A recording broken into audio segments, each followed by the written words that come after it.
Hello दोस्तों, आपके अपने चैनल हिंदी मिरर पर फिर से आपका स्वागत है। कैसे हैं आप सब दोस्तों। आज के वीडियो में हम आपके लिए जो है असिस्टेंट प्रोफेसर की जो परीक्षा हुई थी 2019 में 12 जनवरी को तृतीय चरण में, और ये जो पत्र है आपका 2016 का है, लेकिन परीक्षा हुई थी 2019 में। इसका हम जो है आपके लिए हल प्रश्न पत्र यानी कि इसका हम आपका जो है सॉल्व पेपर लेकर आए हैं। तो आप इस परीक्षा जो है वीडियो को पूरी ज़रूर देखना, क्योंकि हो सकता है आगामी परीक्षा में आपके इसमें से कोई प्रश्न बन जाए या फिर आ जाए। तो वीडियो में बने रहना आखिर तक। और जो दोस्त आज ही चैनल से जुड़े हैं वो चैनल को ज़रूर सब्सक्राइब कर लें, बेल आइकन को हिट कर दें, जिससे नई वीडियो के नोटिफिकेशन आपको मिलते रहें। और दोस्तों, अगर आप सब्सक्राइब करते हैं तो आने वाले टाइम में आपके लिए बहुत ही अच्छा कंटेंट मैं लेकर आई हूँ। सारे आपके मैं सॉल्व पेपर कराऊंगी जो अभी तक आपकी आगामी परीक्षा मतलब जो आपकी पिछली परीक्षा हो चुकी है उनके सारे सॉल्व पेपर लेकर आई हूँ। साथ में पूरा ही सिलेबस मैं अब आपका कवर कराऊंगी जो आपके नए सिलेबस के अकॉर्डिंग। ठीक है, चलिए शुरू करते हैं। और जो दोस्त चैनल पर पहले से जुड़े हुए हैं उनसे फिर से मेरा अनुरोध है कि ज़्यादा से ज़्यादा वीडियो को शेयर करें, लाइक करें, जिससे आपके द्वारा हमारा कंटेंट और हमारे द्वारा भी जो है सभी तक ये पहुंच सके। चलिए, आपका पहला प्रश्न है, विज्ञान तथा इंजीनियरिंग के क्षेत्र में अपने महत्वपूर्ण योगदान के लिए निम्न में से किसे वर्ष 2016 में पद्म विभूषण पुरस्कार प्रदान किया गया। ठीक है, ये बताना है इसमें। तो इसका उत्तर देख लीजिए क्या होगा, आप उत्तर छांट लीजिए इसमें से, फिर हम बताते हैं। विज्ञान और इंजीनियरिंग के क्षेत्र में महत्वपूर्ण योगदान के लिए बताना है 2016 में किसको पद्म विभूषण पुरस्कार प्रदान किया गया था।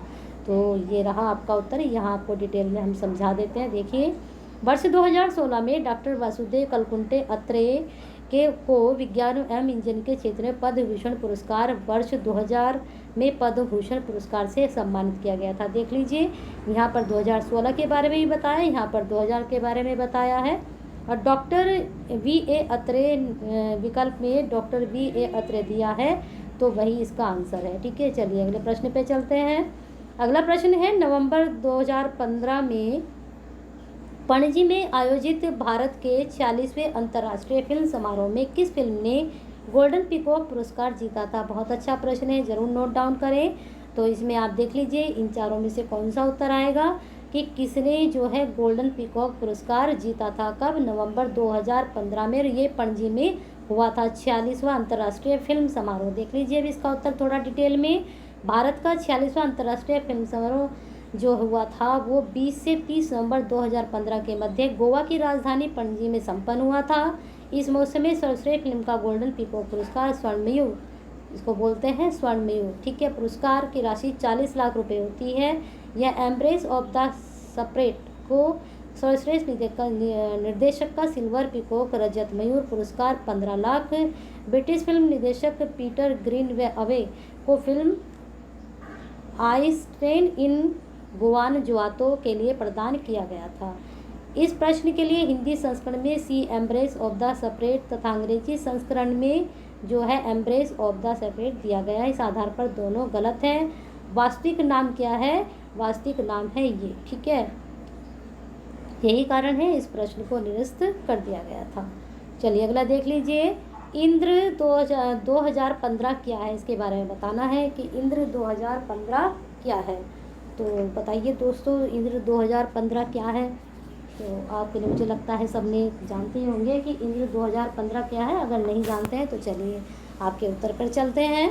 उत्तर है आपका कि इंद्र 2015 जो है भारत तथा रूस का संयुक्त सैन्य अभ्यास है, जो नवंबर 2015 में राजस्थान में संपन्न हुआ था। यह सैन्य अभ्यास 7 नवंबर 2015 से लेकर 20 नवंबर 2015 के मध्य हुआ था। दोस्तों, ये जो है हमारा आउट क्वेश्चन है। फिर जब हम आपके जो है समसामयिक के मुद्दे कराएंगे तो उसमें थोड़ा आपको नया कंटेंट भी मिलेगा। साथ में जो आपके करंट अफेयर है वो सारा हम बताएंगे, क्योंकि अभी तो आप ये आउट क्वेश्चन के पढ़ रहे हैं 2015, 2014, 2016। इसके बाद में 2020, 2019 ये सब आपको क्वेश्चंस कराऊंगे। ठीक है, अगला प्रश्न देख लीजिए। भारत के किस महान योद्धा की वर्ष 2016 में 475वीं जयंती आयोजित की गई। बहुत अच्छा प्रश्न है, ज़रूर नोट डाउन करें। तो इसका उत्तर देख लीजिए, यहाँ पर है महाराणा प्रताप की। थोड़ा आप डिटेल में देख लेते हैं। 9 मई 2016 को महाराणा प्रताप की 475वीं जयंती मनाई गई थी। इस जयंती के समारोह का आयोजन केंद्रीय संस्कृति मंत्रालय और राजस्थान सरकार ने मिलकर किया था। इस अवसर पर तत्कालीन केंद्रीय संस्कृति पर्यटन मंत्री डॉक्टर महेश शर्मा ने महाराणा प्रताप की स्मृति में 100 और 10 के सिक्के जारी किए थे। दोस्तों, इस तरह के प्रश्न जरूर आते हैं, जरूर नोट डाउन करें इसको। अगला प्रश्न है, उद्यमशीलता को बढ़ावा देने की केंद्र सरकार की महत्वाकांक्षी योजना स्टैंड अप इंडिया निम्न में से किससे संबंधित है? तो यहाँ पर इसका उत्तर आपको बताना है। ये आपके ऑप्शन है, तो देख लीजिए किससे संबंधित है। तो उत्तर है इसका बी। तो ये आपका थोड़ा हम डिटेल में ही बताएंगे इसको आगे। स्टैंड अप इंडिया योजना की शुरुआत वर्ष 2016 में हुई थी। इसका उद्देश्य उद्यमशीलता को बढ़ावा देना है और जो है इस योजना के तहत 10 लाख रुपए से लेकर 1 करोड़ रुपए तक अनुसूचित जाति, अनुसूचित जनजाति, पिछड़ा वर्ग तथा महिला उद्यमियों को ब्याज दिया जाता है। ब्याज प्राप्त करने वाले की उम्र 18 वर्ष से अधिक होनी चाहिए। दोस्तों, प्रश्नों के साथ साथ आपको थोड़ा ये ज्ञान भी हो जाएगा, आपकी अर्थव्यवस्था से संबंधित हो सकता है आपको ये योजनाओं के बारे में ना पता हो, तो इन प्रश्नों के माध्यम से आपको इन योजनाओं के बारे में भी पता चल जाएगा। साथ में दोस्तों इंग्लिश के प्रश्न भी साथ में हिंदी में ये कन्वर्ट भी हैं, तो आपका अगर हिंदी में थोड़ा वीक है तो आप इंग्लिश में भी इन प्रश्नों को पढ़ सकते हैं। चलिए अगला प्रश्न देख लीजिए। शैक्षिक दक्षता की मूल आवश्यकता। देखिए आपका इसमें मिला जुला है। आपका जो यूनिट है ये थर्ड यूनिट में से जो आपकी शिक्षण व शोध अभिवृत्ति से, वहाँ से ये क्वेश्चन है। ये भी आपको जानकारी करनी चाहिए कि आपका प्रश्न कहाँ से उठाया गया है। जैसे मैंने भी आपको बताया था कि ये वाला प्रश्न आपकी अर्थव्यवस्था में से, जो आपकी 7वीं यूनिट में से है। चलिए आगे चलते हैं। तो इसका उत्तर है डी। उपरोक्त सभी ये इसके उत्तर हो जाएंगे। इसमें डिटेल में कुछ बताने की ऐसी कोई खास ज़रूरत नहीं है, तो इसको आप पढ़ लेना। 7वां भी देखिए प्रश्न, शोध प्रतिवेदन में परिसीमन संबंधित होता है। ये है शोध से संबंधित प्रश्न में कुछ आपको समझना भी चाहिए क्या संबंधित है, तो इसमें आपका उत्तर देख लीजिए डी है। उपरोक्त सभी हैं, इसको भी आप पढ़ेंगे तो ये आपको समझ में आएगा। देखिए एक बार दिखा देते हैं। शोध प्रतिवेदन में परिसीमन समस्या के अध्ययन में शोधकर्ता की सीमाओं, शोध की समस्याओं के लिए सीमाओं का निर्धारण शोध समस्या के परिभाषीकरण से संबंधित है। लेकिन जब इसकी प्रश्न पत्र आया तो इस प्रश्न का उत्तर अपनी संशोधित उत्तर कुंजी में विकल्प बी माना है, जो एक ही पक्ष को निर्देशित करता है। चलिए अगला प्रश्न देख लीजिए। निम्नलिखित में से कौन सा कथन गलत है? तो उत्तर ए है, मापन और मूल्यांकन के मध्य कोई संबंध नहीं है, तो ये गलत है। लेकिन रीजन क्या है कि ये गलत है, तो इसका उत्तर बताते हैं। शिक्षा प्रक्रिया में मापन तथा मूल्यांकन छात्रों द्वारा अर्जित ज्ञान के स्तर को ज्ञात करने हेतु किया जाता है, जिससे शिक्षण प्रक्रिया में यथोचित सुधार का आधार प्रस्तुत किया जा सके। मापन क्षेत्रों की कमजोरियों तथा कठिनाइयों के क्षेत्रों को पहचानने हेतु किया जाता है। साथ ही छात्र की वर्तमान क्षमताओं को ज्ञात कर उनकी भविष्य को कार्य क्षमता के संबंध में पूर्व अनुमान लगाने में भी किया जाता है। तो इस प्रकार से इसका उत्तर डी सही होगा। दोस्तों, आपको प्रश्न भी पहचानने आने चाहिए कि आपकी कौन सी यूनिट से ये प्रश्न लिया गया है। तो अगर आप नहीं पहचाने तो मैं बता देती हूँ, आपका ये जो है 3rd यूनिट से है प्रश्न। चलिए आगे चलते हैं। आगे प्रश्न है, वर्ष 2016 की कौन सी अधिसूचना गुणवत्ता, यूजीसी की कौन सी गुणवत्ता अनुसंधान सुनिश्चित करने का प्रयास करती है या किया है? ये प्रश्न बताइए कहाँ से है। ये मैंने कल ही वीडियो डाली थी आपको यूजीसी के संबंध में, तो वहाँ से ये प्रश्न है। और यूनिट भी मैंने आपको बताई थी कि कौन सी यूनिट से है ये, जहाँ पर आपका उच्च शिक्षा वाला है। कौन सी यूनिट में है बताइए, आपने देखी होगी अगर वीडियो तो इसका उत्तर हो जाएगा आपका ये मैंने कल अच्छे से आपको समझाई थी ये सारा यूजीसी के बारे में, वहीं से ये प्रश्न उठा है, तो उस वीडियो को भी आप देखना। अगला प्रश्न देख लीजिए। यदि कोई शोधकर्ता सामाजिक आर्थिक स्थिति के 3 स्तरों से संबंधित विद्यार्थियों की चिंता की तुलना करना चाहता है, तो इससे संबंधित प्रतों का विश्लेषण किया जा सकता है। कौन से किए जा सकते हैं? यहाँ पर ये परीक्षण दे रखे हैं, विश्लेषण दे रखे हैं, तो इसका उत्तर हो जाएगा सी, अनोवा के साथ टी, परीक्षण द्वारा। अब देखिए ये प्रश्न कहाँ से उठा है। ये प्रश्न आपका शोध अभिवृत्ति से उठा है ना। यहाँ पर ये डिटेल में इसको बता रखा है, इसको आप आराम से बैठकर पढ़ना। ये यहाँ पर सारा इसका इतने डिटेल में अच्छे से बता रखा है, तो आपको बिल्कुल क्लियर भी हो जाएगा ये आंसर। चलिए अगला प्रश्न देख लेते हैं। स्मार्ट मोबाइल में कौन से ऑपरेटिंग सिस्टम ज़्यादातर उपयोग होता है? जो आप स्मार्टफोन यूज़ करते हैं तो उसमें कौन सा ऑपरेटिंग सिस्टम सबसे ज़्यादा उपयोग में आता है? तो मुझे लगता है ये सभी बच्चे इसका आंसर जानते होंगे कौन सा होता है। तो आपका 11वें का उत्तर दिखा देते हैं आपको, डी होगा, एंड्रॉयड। सभी बोलते हैं ना एंड्रॉयड फ़ोन है, एंड्रॉयड फ़ोन है, तो वो क्या है? स्मार्टफोन का जो है ऑपरेटिंग सिस्टम है ना एंड्रॉयड। लेकिन हम नहीं जानते, हमें पता है बस एंड्रॉयड है। यहाँ पर एंड्रॉयड के बारे में ये सब कुछ बता रखा है, तो इसको आप ध्यान से पढ़ना एंड्रॉयड के बारे में, ठीक है। चलिए अगला प्रश्न देख लीजिए। जो सॉफ्टवेयर इंटरनेट पर वेबसाइटों को खोजता है उसे क्या कहते हैं? जो सॉफ्टवेयर इंटरनेट पर वेबसाइटों को खोजता है, ये मैंने जो आपको कंप्यूटर वाले क्वेश्चंस दे रखे हैं, कराए हैं, उसमें 2 बार में शायद मैंने डाली है। एक तो मुझे पक्का है कि मैंने पार्ट 1 तो उसका डाल चुकी हूँ, तो वहाँ पर ये आप देखना, वहाँ पर सब मैंने ये डिटेल में आप चीज़ें बताई हैं, तो आंसर आपका सही जाना चाहिए। जो सॉफ्टवेयर इंटरनेट पर वेबसाइटों को खोजता है, बताइए एकदम से इसके नाम से ही सर्च वैसे सब में है, लेकिन इसमें से सर्च फर्म है, सर्च प्रकाश है, सर्च विधि है, सर्च इंजन है, तो मुझे लगता है मेरे बोलते ही सब समझ गए होंगे कि इसका आंसर क्या होगा। तो इसका आंसर होगा सर्च इंजन। अब क्या होता है सर्च इंजन, यहाँ इसको आप आराम से पढ़ सकते हो। चलिए अगला प्रश्न देख लेते हैं। किसी नेटवर्क में WLL होता है। अब देखिए हमने जो पढ़े हैं वो सब हमने क्या क्या पढ़ा है, हमने WLL तो शायद नहीं पढ़ा होगा किसी ने।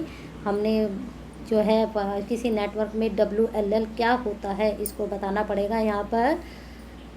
तो बताइए आंसर, इसका सी है वायरलेस इन लोकअप लूप, ठीक है। बहुत अच्छा प्रश्न है, ज़रूर नोट डाउन करें। ये अब प्रश्न नया आया है क्योंकि उससे पहले लैन, मैन, वैन ये सब हमने पढ़े हैं, लेकिन ये WLL शायद नहीं पढ़ा हुआ आप लोगों ने। उससे पहले वैन, लैन, मैन ये सब आपने पढ़े हैं, है ना। तो लेकिन ये नहीं पढ़ा होगा, तो इसको अच्छे से आप नोट डाउन करें। चलिए अब इसका डिटेल में यहाँ आप देख सकते हो। अगला प्रश्न देख लीजिए। कंप्यूटर की किस पीढ़ी में वैक्यूम ट्यूब का तकनीक का प्रयोग होता है? ये प्रश्न भी मैंने आपको जो कंप्यूटर की एक सेपरेट मैंने आपको वीडियो कराई है, वहाँ पर इसका आंसर आपको मिल जाएगा। वैसे बता देते हैं, इसका प्रथम पीढ़ी में, यहाँ पर इसका डिटेल है, इसको ध्यान से आप पढ़ना। 15वां प्रश्न, एल नीनो किससे संबंधित है? ये भी प्रश्न बहुत अच्छा है और ये काफ़ी प्रसिद्ध प्रश्न भी है और बहुत पुराना भी हो चुका है एल नीनो वाला, तो इसको भी आप ध्यान से देखना, यहाँ पर इसकी सारी डिटेल है। चलिए अगला प्रश्न देख लीजिए। निम्नलिखित में से कौन सा भारत सरकार के क्लाइमेट एक्शन का प्लान का हिस्सा नहीं है? वन रोपण है, कूड़ा कचरा से ऊर्जा का रूपांतरण है, सौर ऊर्जा, लेकिन न्यूक्लियर ऊर्जा जो है ये इनका हिस्सा नहीं है। यहाँ पर इसकी डिटेल है, इसके बारे में क्या क्या इनके हिस्से हैं। उससे यहाँ पर सिर्फ 3 दिए थे, उससे ज़्यादा भी हैं। देखिए 1 से लेकर यहाँ पर 7 तक 8 इन्होंने बताए हैं पूरे इसके हिस्से जो हैं। वहाँ पर आपने 3 देखे थे, यहाँ पूरी जानकारी आपको इसकी मिल जाएगी। अगला प्रश्न देख लीजिए। अगला प्रश्न है, निम्नलिखित में से कौन से मुख्य रूप से ओजोन क्षरण के नियंत्रण से संबंधित है? तो इसमें बताना है कौन इससे संबंधित है, तो आपकी जानकारी के लिए बता दें, इसका बी आंसर सही है। और दोस्तों ये क्वेश्चन जो है आपके जो है नेट में भी आता है, तो इसको आप नेट बेस पे के लिए भी तैयार कर सकते हो, क्योंकि असिस्टेंट प्रोफेसर कैसे बनते हैं? आप नेट क्वालिफाई करते हो, PhD क्वालिफाई करते हो, तभी तो आप बनते हो ना। तो क्वेश्चंस ये मिले जुले होते हैं, जो आपका नेट का सिलेबस होता है और जो आपका असिस्टेंट प्रोफेसर का होता है, लेकिन कुछ यूनिट नेट के सिलेबस से इसमें अलग हैं, कुछ मैच करती हैं, है ना। अब जैसे अब ये प्रश्न आ गया आपका, भारत में निम्नलिखित कौन से टाइगर रिजर्व के रूप में घोषित किए गए हैं? तो ये प्रश्न आपको बताना है, इसमें कौन सा कूट सही जाएगा, तो इसे बताइए दोस्तों, कौन सा आपका आंसर इसमें सही होगा। ये है आपका 18वें का आपका डी उत्तर सही है। और डी की ये सारा एक्सप्लेन दे रखा है यहाँ पर कि जो है 2021 की स्थिति के अनुसार, देखिए मार्च 2021 की स्थिति के अनुसार 51 टाइगर रिजर्व हैं। रणथंभौर कहाँ पर है? रणथंभौर में राजस्थान में, मानस असम में, इंद्रावती छत्तीसगढ़ी में। अब देखो यहाँ पर आपको 4 क्वेश्चन एक साथ पता चल गए कि कौन सा टाइगर रिजर्व रणथंभौर में है। तो आप बताओगे कि राजस्थान में है रणथंभौर, या इस तरह से पूछ सकते हैं राजस्थान में, और राजस्थान में रणथंभौर में है, मानस में है, मानस कहाँ है? असम में है। तो ये क्वेश्चन यहीं से छोटे छोटे में से ही निकल कर आते हैं, जो आपके MCQ आते हैं। भीमा नदी की प्रमुख सहायक नदी है कृष्णा नदी, इसको लगा लीजिए, यहाँ इसके बारे में डिटेल से आप पढ़ लीजिए। अगला प्रश्न है, रेगड़ शब्द संबंधित है काली कपास मिट्टी से। यहाँ पर ये रेगड़, ये भी प्रश्न दोस्तों काफ़ी कहना चाहिए कि एग्ज़ाम वालों को जो है पसंद है, ये काफ़ी टाइम से हम भी एग्ज़ाम में देखते आ रहे हैं रेगड़ वाला प्रश्न। अगला प्रश्न देख लीजिए, इसका डिटेल में यहाँ पढ़ लीजिए आप। यहाँ पर ये अगला प्रश्न, प्राचीन भारत में निम्नलिखित में से किस रानी ने अपनी पति की मृत्यु के पश्चात शासन किया? प्राचीन काल में, ठीक है, प्राचीन काल के बारे में बताना है, तो किसने किया था इसे बताइए। तो इसका आपका उत्तर हो जाएगा बी, नागनिका ने, ठीक है। यहाँ पर उनके बारे में डिटेल से ये है उत्तर इनका। ऋग्वेद में कितने सूक्त हैं, ये बहुत अच्छा प्रश्न है, ये भी आता है। कितने सूक्त हैं, तो ये मोस्टली सभी को पता है। ये वैसे भी अगर नहीं भी आए तो हम लोगों को जानकारी होनी चाहिए अपने वेदों के बारे में। चलिए आगे इसका उत्तर देख लीजिए। इसका उत्तर का यहाँ पर ये डिटेल है। यहाँ पर इसका जो है आंसर जो है नहीं है, तो यहाँ पर इसका आंसर हमने यहाँ डिटेल में बता दिया है, क्योंकि इसका उत्तर गलत था तो इसका हमने उत्तर नहीं दिया है। मतलब हमने क्या, जिन्होंने ये सेट पेपर बनाया है उन्होंने। ठीक है, अगला प्रश्न देख लीजिए। प्राचीन भारत में कांची कहाँ है, तो कांची के प्राचीन भारत में पूछ रहे हैं, तो ये तमिलनाडु में था प्राचीन भारत में, उसमें। तो अब कहाँ है कांची, ये भी आपको पता होना चाहिए। अगला प्रश्न यहाँ पर डिटेल, अब यहाँ पर इन्होंने बता दिया। प्राचीन भारत में कांची तमिलनाडु राज्य में स्थित है। ऐसी मान्यता है कि इस क्षेत्र में प्राचीन काल में ब्रह्मा जी ने देवी के दर्शन के लिए तप किया था।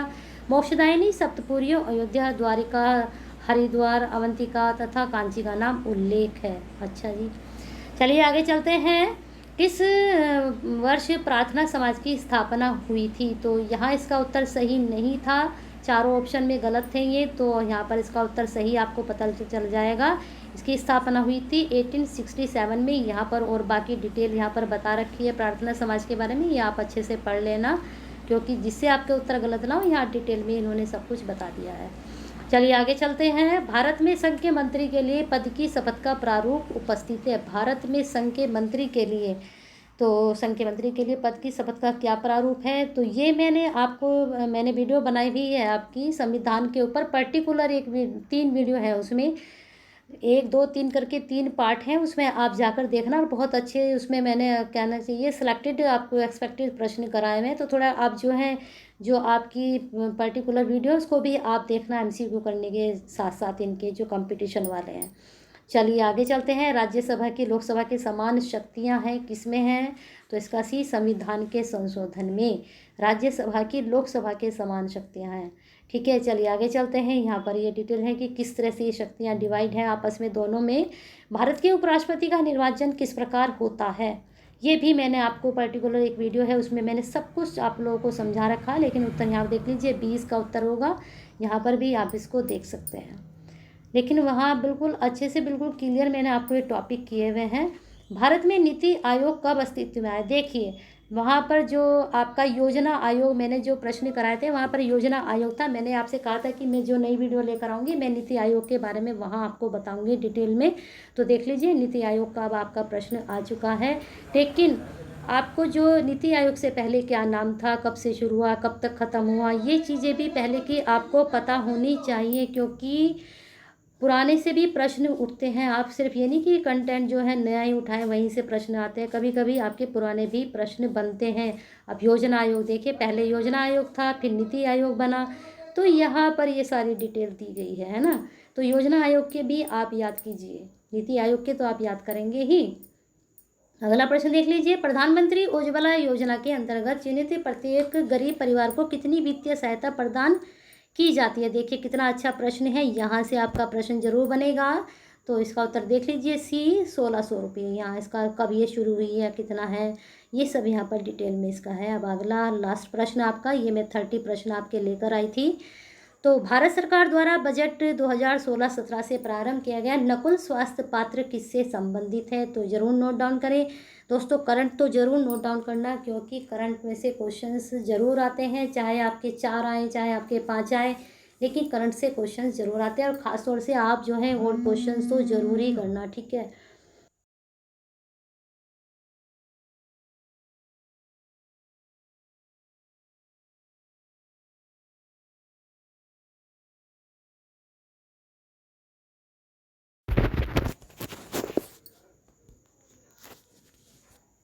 तो इस प्रकार से आपके ये प्रश्न सारे तैयार हो चुके हैं दोस्तों। ये 30 का आपका उत्तर है। तो अगर वीडियो पसंद आई है तो ज़्यादा से ज़्यादा इसको लाइक एंड शेयर करें, और जो है हिंदी मिरर के साथ ऐसे ही